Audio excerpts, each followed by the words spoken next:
Government college Bhadra से मैं Manpreet Singh BA part final English pros and fiction section में हम स्टोरी पढ़ रहे थे बाय मुल्क राज अनन बाबर्स ट्रेड यूनियन। क्योंकि ये स्टोरी काफ़ी लंबी है तो बीच में से टेक्स्ट इसका सिलेक्ट करके मैं इसे एक्सप्लेन करने का प्रयास करूँगा। आप पूरा टेक्स्ट स्वयं पढ़ के देखें तो बिल्कुल आसान स्टोरी है। इंडियन राइटर हैं तो ज़्यादा मुश्किल नहीं लगते हैं ये।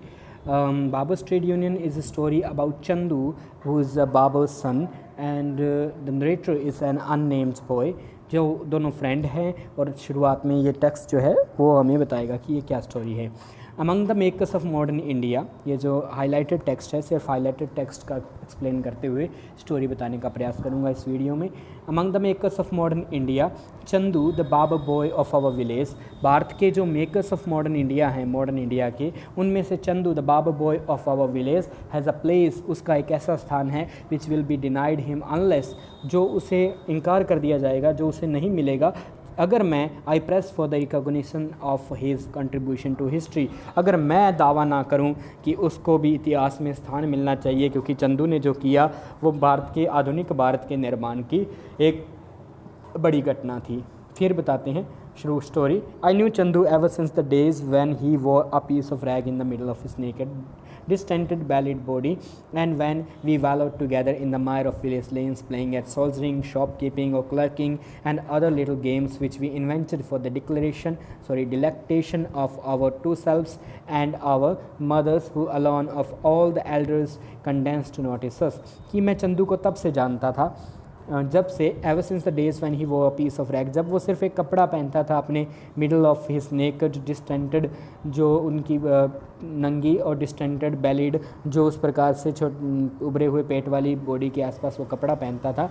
And when we wallowed together in the mire of village lanes, हम जो है गांव की गलियों में हम इधर उधर लौटपॉट करते फिरते रहते थे। Playing as soldiering, shopkeeping, clerking, इस प्रकार की गेम्स हम खेलते थे। Other little games which we invented for the delectation of our two selves and our mothers, जो हम अपने लिए और अपनी माताओं के खुशी के लिए, उन्हें आनंद देने के लिए, मज़े के लिए जो गेम हम खेलते रहते थे अपने टाइम पास के लिए, ये गेम जब से हम खेलते थे तब से मैं उसे जानता हूँ। Who alone of all the elders condescended to notice us, हमारी माताओं के अलावा और कोई हमें नोटिस नहीं करता था, वही हमें नोटिस करते थे। उसके बाद स्टोरी जो आगे बढ़ती है। To be sure he was not as good at doing sums at school, Chandu जो है स्कूल में जो जोड़ घटाव करना है उस प्रकार के सम्स करना, मैथमेटिक्स में he wasn't very good at mathematics, and perhaps because his father apprenticed him early to the hereditary profession of the barbers caste and sent him out hair cutting in the village, and he had no time for the home tasks which our school master gave us। Chandu जो है school में maths में अच्छा नहीं था। इसका कारण ये भी है कि शायद उसके पिता ने उसे जल्दी ही छोटी एज में ही नाई के काम में लगा लिया था। अप्रेंटिस होता है किसी के साथ काम सीखने लग जाना।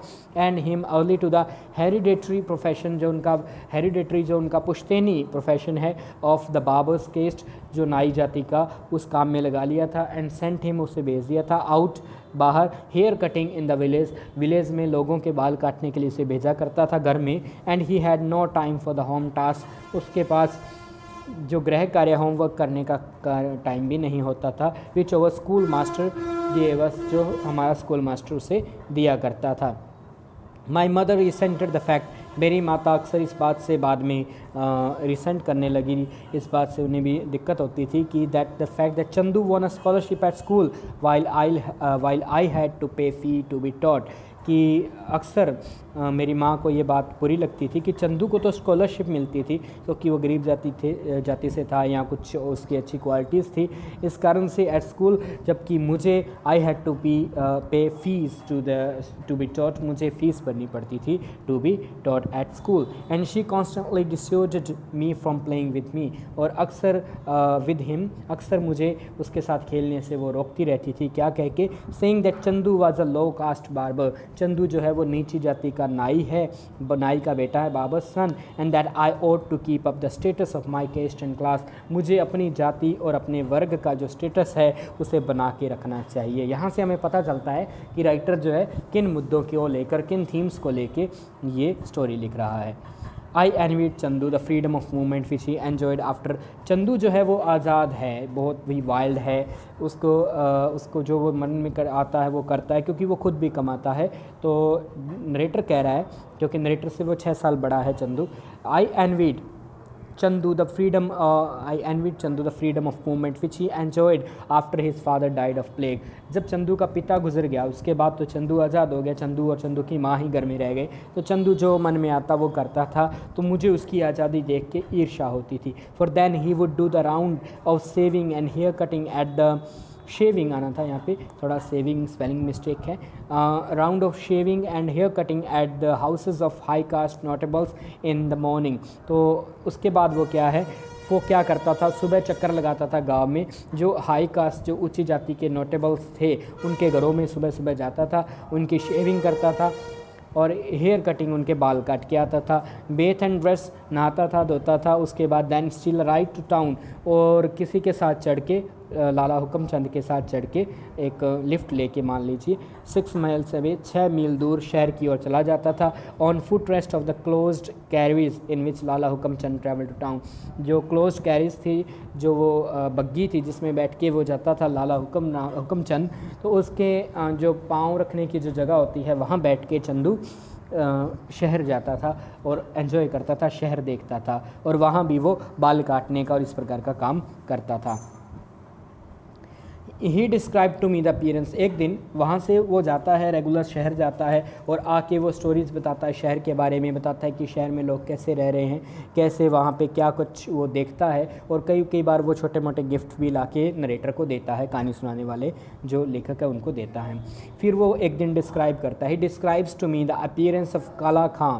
काला खां का जो अपीयरेंस है, जो पहनावा है, वो बताता है। A young man with hair parted on one side, कि एक यंग मैन है, काला खां डॉक्टर है, उसके जो बाल हैं वो एक तरफ की ओर पार्टेड, एक तरफ की ओर किए होते हैं, इस प्रकार से कंघी किए होते हैं। And dressed in a starch shirt, एक स्टार्च की हुई मावा लगी हुई शर्ट वो पहनता है। With an ivory colour and bow tie, ivory collar जो है वाइट कलर का कॉलर होता है, और एक बो टाई वो पहनता है। अब ब्लैक कोट, एक काला कोट पहनता है। एंड स्ट्रिप्ड ट्राउजर्स, और जो स्ट्रिप वाले धारियों वाला वो पैंट्स पहनता है। एंड वंडरफुल रबर ओवरकोट, और एक ऊपर से रबड़ का ओवरकोट भी पहनता है। एंड पम्प्स, उस प्रकार से वो अपने पास मेडिकल इक्विपमेंट रखता है। Then he asked me my advice on the question of whether as a barber educated to the 5th primary class, कि एक दिन उसने मुझसे सलाह मांगी कि एक बार्बर होने के नाते जो 5वीं तक पढ़ा है, he would not look more dignified if, क्या वो और ज़्यादा डिग्निफाइड नहीं लगेगा अगर he to were address in the style of doctor Kala Khan. अगर एक नाई होना, चाहे वो नाई है तो कोई क्या फ़र्क पड़ता है, अगर वो भी काला खां की तरह कोई अच्छी वर्दी पहने। For though I am not a highly educated doctor, वो कहता है कि मैं कोई ज़्यादा पढ़ा लिखा एजुकेटेड डॉक्टर तो नहीं हूँ। He said I learn how to treat pimples, लेकिन मुझे पिम्पल का इलाज करना, बॉयल्स किसी का जल गया हो तो कटिंग हो जाए, जलना और कटना, उनका इलाज करना। On people's bodies from my father, मेरे पिता से मैंने ये तो सीखा ही है, एक डॉक्टर के जितना छोटा मोटा काम तो मैं कर ही लेता हूँ। Who learn from his father before him, जो उसने मेरे पिता ने मेरे पिता के पिता से सीखा था। तो वो कहता है कि मैं भी इस प्रकार की ड्रेस पहनना चाहता हूँ। तो ये अपीयरेंस, कास्ट सिस्टम, इसके ऊपर भी ये स्टोरी है। तो चंदू जो है कहीं से उसे पैसे इस प्रकार से इकट्ठे कर लेता है कि वो उस प्रकार की ड्रेस ले आता है। One day I was thrilled to find Chandu at the door of my house in the morning. एक दिन मैंने देखा चंदू सुबह सुबह मेरे घर दरवाजे पे आया और उसने उसी प्रकार के कपड़े पहन रखे थे। He was dressed up in a white turban, उसने एक वाइट टर्बन पहन रखी थी। A white rubber coat, a little too big for him but nevertheless very splendid, एक रबर का कोट पहन रखा था वाइट कलर का, जो उसके लिए बड़ा तो था, उसके शरीर के लिए बड़ा तो था, बट नेवरदलेस वेरी स्प्लेंडिड, लेकिन फिर भी बहुत ही शानदार था। A pair of pumps in which I could see my face reflected in clear सिलटे, एक प्रकार के उसने उस प्रकार के उसके छोटे शीशे पम्प्स, उसके पास जो मेडिकल इक्विपमेंट था जिसमें मैं अपना चेहरा देख सकता था, इतने शाइनी थे, उनका क्रोमी जो स्टील था वो इतना शाइनी था कि मैं उसमें अपने जो रिफ्लेक्शन है उसकी छाया जो है उसे क्लियर देख सकता था। And he had a leather bag in his hand, और उसके हाथ में एक लेदर का बैग था। And he was setting off on his round and had come to show ground he looked how grand he looked in his new rig out. तो वो सुबह सुबह लोगों के घर बाल काटने जा रहा था और इस प्रकार की वर्दी उसने पहनी हुई थी, और जाने से पहले वो मुझे दिखाना चाहता था कि उन नए कपड़ों में वो कैसा दिख रहा है। मार्वलस, आई सेड, मैंने कहा बहुत अच्छे मार्वलस दिख रहे हो। फिर वो लोगों के घर में जाता है। फिर जो होता है वो मुख्य है। But as we enter the home of landlord, सबसे पहले जो लैंडलॉर्ड हैं, जागीरदार हैं, उनके घर में जैसे ही गए, we met Devi the landlord's little son, landlord का छोटा बेटा देवी नाम से है, वो भी वहाँ देखता है चंदू को, चंदू के कपड़े देखता है। वो clapped his hands with joy, वो अपने हाथों से तालियां बजाता है। And shouted to announce the coming of Chandu, वो कहता है कि चंदू आ गया है, चंदू आ गया है। द बार्बर नाई in a beautiful heroic dress like that of पादरी साहिब ऑफ मिशन स्कूल, और वो ये भी कहता है कि चंदू एक बहुत ही सुंदर कपड़े पहन के आया है, जैसे कि मिशनरी स्कूल जो है उसके जो पादरी साहब हैं, जो फादर हैं, उनके जैसे कपड़े पहन के वो आया है। जैसे ही विजय चंद जो कि लैंडलॉर्ड है, बर्ली लैंडलॉर्ड, जैसे ही वो उसे देखता है वो कहता है राम राम राम, ये है भगवान। Touching the sacred thread which hung over his ear since he had just been to laboratory, अब लेबोरेटरी जाने के लिए उसने जो जनेऊ है वो अपने कान पे बांध रखा था, उसको हाथ लगाता है। वो मतलब अपने पवित्र धागे को मानते हुए, पवित्र मानते हुए उसे हाथ लगाते हुए बोलता है कि राम राम राम, ये क्या है, मतलब एक नीची जाति का व्यक्ति ऐसे कपड़े पहन के आया है। The sun of a pig, वो सीधा ही उसे गाली देता है, सुअर का बच्चा। He is bringing a leather bag of cow hide in to our house, वो एक लेदर का बैग जो कि काउ हाइड, एक प्रकार से गाय की चमड़े का बना हुआ बैग हमारे घर में ला रहा है। And a coat of marrow of I don't know, और कोट भी ऐसे चमड़े का जिसका हमें पता ही नहीं कौन सी मतलब बोन मैरो है। I don't know some other animals and those evil black अंग्रेजी शूज़, और वो ईवल बुरे ईवल ब्लैक अंग्रेजी शू, अंग्रेजी जूते, काले जूते पहन के वो हमारे घर में आ रहा है। तो वो गुस्सा हो जाता है उसके कपड़े देख के, उसकी ड्रेस देख के, कह रहा है कि वो हमारे घर को अपवित्र कर रहा है। गेट आउट गेट आउट, वो चिल्लाता है कि हमारे घर से निकल जाओ, you son of a devil. तो चंदू जो है वो रोज़ ही लोगों के घर में जाके शेविंग करता है, बाल काटता है, लेकिन जब वो इस प्रकार से कपड़े पहन के जाता है तो उसे पहली डांट मिलती है लैंडलॉर्ड के यहाँ से, get out you son of a devil, you will defile my religion, तुम मेरा धर्म भ्रष्ट कर दोगे। I suppose you have no fear of anyone now that your father is dead, ऐसा लगता है कि तुम्हारा बाप मर गया इसलिए अब तुम्हें किसी का डर ही नहीं रहा।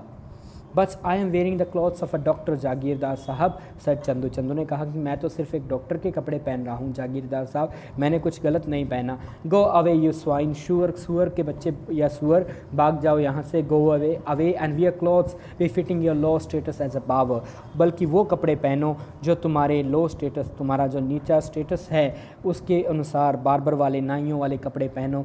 And don't let me see you practising any of your new fangled notions, इस प्रकार से न्यू फैंगल्ड होता है, फैंग्स होता है दांत आना, नए दांत आना, तो इस प्रकार के नए नए प्रकार के ये जो बेवकूफ़ आइडिया तुम्हारे मन में आते हैं उन्हें करते हुए मुझे नहीं दिखने चाहिए। वो उसे डांट लगाते हैं, और else I will have you flogged, नहीं तो मैं तुम्हारे पिटाई करवा दूंगा छड़ी से।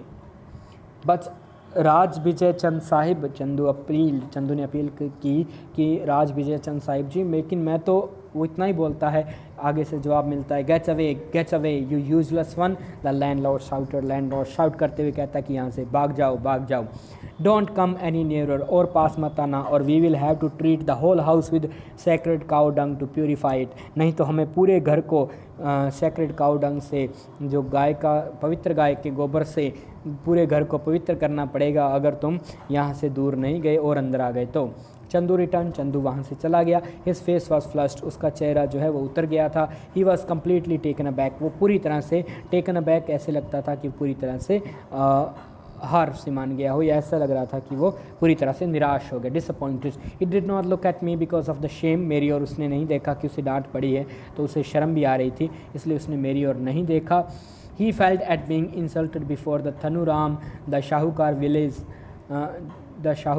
who kept a grocery store at the corner of the lane, और he felt at being insulted, और इस शेम को, और ये जो शेम थी, ये जो शर्मिंदगी थी, ये उसके सामने थनुराम जो वहाँ का जो एक ग्रोसरी की स्टोर चलाता था, एक छोटी सी राशन की दुकान चलाता था at the corner of the लेन, उसके सामने भी उसकी जो बेइज्जती हुई, इसे देखने के बाद उसे बहुत शर्मिंदगी महसूस हो रही थी और उसने मेरी ओर भी नहीं देखा। देवी जो है, जो लैंडलॉर्ड का छोटा बेटा है, the landlord son had began to cry at this his father's words. अपने पिता की बातें, ऐसी कड़वी बातें सुन के देवी, जो छोटा बच्चों को नहीं पता कि सही गलत का, तो बच्चा वो रो पड़ता है। And I stop to question him, मैं रुका उसे सवाल करने के लिए। When I got to the end of the lane I saw the sahukar. जब मैं लेन के गली के अंत तक पहुंचा, मैंने देखा कि जो साहूकार है, पहले जागीरदार अब साहूकार भी, with one end of the scale, जिस तकड़ी से, जिस तराजू से वो अपना राशन तोल के देता है, उसी तराजू को वो, उसी डंडे को ऊपर उठाए हुए कह रहा है, with one end of the scale which he had been weighing grain, जिससे वो अनाज तोल रहा था, lifting in one hand abusing Chandu in the foulest way, वो उसी डंडे से धमकाते हुए फाउलेस्ट वे में, बुरे से बुरे तरीके से चंदू को वो अब्यूज़ कर रहा था, गालियाँ दे रहा था, भगा रहा था। यू लिटिल स्वाइन, तुम छोटे सुअर, you go disguising Chandu in the foulest, you ought to be bearing responsibilities and looking after your old mother। तुम चंदू के बच्चे, तुम ऐसे गंदे कपड़े पहनते हो, डिस्गाइजिंग इस प्रकार से बहरूपिये बने फिरते हो, जबकि तुम्हें अपनी जिम्मेवारियाँ, जो रिस्पॉन्सिबिलिटीज़ है, उन्हें बियर करना चाहिए। And you must look after your mother, you go wearing the defiled clothes of hospital folks. तुम शहर वाले, जो अस्पताल के जो डॉक्टर होते हैं या लोग होते हैं, उनके भ्रष्ट कपड़े पहने हुए हो। Go and come back in your own clothes, जाओ और अपने खुद के कपड़े पहन के आओ। Then I shall let you cut my hair, तब मैं तुम्हें अपने खुद के बाल काटने दूंगा, तब तक तुम्हें अपने बाल काटने नहीं दूंगा। And as he said so he felt for the ritual tuft notch on top of his head. जैसे ही उसने ये कहा, उसने अपने सिर के ऊपर जो पंडित लोग या ब्राह्मण लोग बोधी करते छोटे बालों की, उसे भी हाथ लगाया, और जैसे कि वो अपने आप को पवित्र कर रहा हो। Chandu looked very crestfallen, Chandu बहुत ही क्रेस्ट फॉलन, उसका बिल्कुल मुंह उतर गया। And ran in a wild rage past me, वो मेरे साथ पास से दौड़ के ऐसे गुस्से में गुजरा। As if I had been responsible for this mishaps, जैसे कि मैं इस मिसहैपनिंग का कारण हूँ। And I nearly cried to think that he hated me now just because I belong to a superior caste. अब मुझे ऐसा भी लगा कि चंदू, जिसका मैं खुद फ़ैन हूँ, जिसके साथ मैं खेलता हूँ, मुझे लगा कहीं वो मुझे अब नफरत ना करने लगा हो, क्योंकि मैं ऊंची जाति से हूँ और वह नीची जाति से। फिर मैंने कहा, गो टू पंडित परमानंद, पंडित परमानंद के वहाँ जाओ। आई शाउटेड आफ्टर हिम, उसके पीछे कहा। And tell him that these garments you are wearing not unclean, उसे जाके कहो कि ये जो कपड़े तुम पहन के जा रहे हो, ये अनक्लीन जो हैं, ये दूषित नहीं है, साफ़ कपड़े हैं। Oh so you are in league with him, तभी पंडित ने, परमानंद ने कहा कि तुम भी इसके साथ हो, तुम उसके साथ हो, इस लड़के के साथ। Emerging from the tailor landlord के घर से निकलते हुए उसने भी कहा, where he had been apparently summoned to discuss this unholy emergency। उस पंडित को लैंडलॉर्ड ने अपने घर पे बुलाया था कि घर दूषित हो गया, इसके बारे में क्या इलाज होगा। तो वहाँ से निकलते हुए उसने कहा कि तुम भी इसके साथ हो। You boys have been spoiled by the school education, तुम लड़कों को स्कूल की एजुकेशन ने बिगाड़ दिया है, विच यू हैव गॉट, जो तुम्हें मिली है। It may be all right for you to wear those things because you are going to be a learned man. तुम तो एक पढ़े लिखे आदमी बनने वाले हो, क्योंकि तुम ऊंची जाति से हो, तुम ये कपड़े पहन सकते हो। But what right has that low caste boy to such apparel, लेकिन इस नीची जाति के लड़के को ऐसे पोशाक, ऐसी वेशभूषा पहनने का क्या अधिकार है। He has got to touch our beards, उसने हमारे दाढ़ी को हाथ लगाना है, ओवर हेड, हमारे सिर को हाथ लगाना है, हमारे हाथों को हाथ लगाना है। He is defiled enough by god, उसे तो भगवान ने पहले ही भ्रष्ट कर दिया नीची जाति का बना के। Why does he want to become more defiled, और ज़्यादा वो दूषित क्यों होना चाहता है। You are a high caste boy, तुम एक ऊंची जाति के लड़के हो। And he is a low caste devil, he is a rogue, वो एक बदमाश है। Chandu had heard this, Chandu ने ये सब सुना।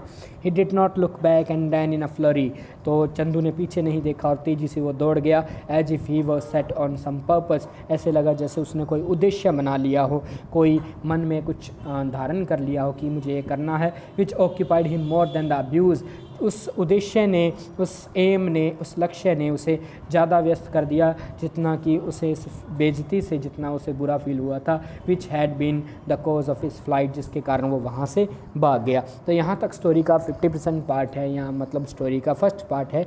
उसके बाद चंदू जो आगे रिएक्ट करता है, वो कैसे यूनियन बना के इन लोगों को मजबूर कर देता है कि वो उसके सामने झुके। तो ये है मुख्य पार्ट स्टोरी का, जो हम नेक्स्ट वीडियो में शेयर करेंगे। बिल्कुल सिंपल है, जो पार्ट मैंने बीच में छोड़े हैं वो भी आप पढ़ने का प्रयास करें, बहुत आसान है। इससे आपको बेहतर इंग्लिश समझने का और आपकी इंग्लिश में सुधार होगा, और कैसे स्टोरीज़ लिखी जाती हैं ये भी आपको समझ आएगा, और कैसे भारत के जो इंडियन एंग्लो राइटर्स थे और जो 20वीं सेंचुरी के शुरुआत के जो लेखक थे, उस टाइम कैसे ट्रेडिशंस थे, कैसे आज भी जैसे कुछ क्षेत्रों में जातवाद जो है वो चलता है, तो उस समाज को समझने का आपको बहुत ही हेल्प मिलेगी। तो आप इसे पढ़ें। कोई सवाल, कोई कमेंट हो तो आप व्हाट्सएप या यूट्यूब कमेंट सेक्शन में पोस्ट कर सकते हैं, गूगल क्लासरूम में भी कर सकते हैं। धन्यवाद।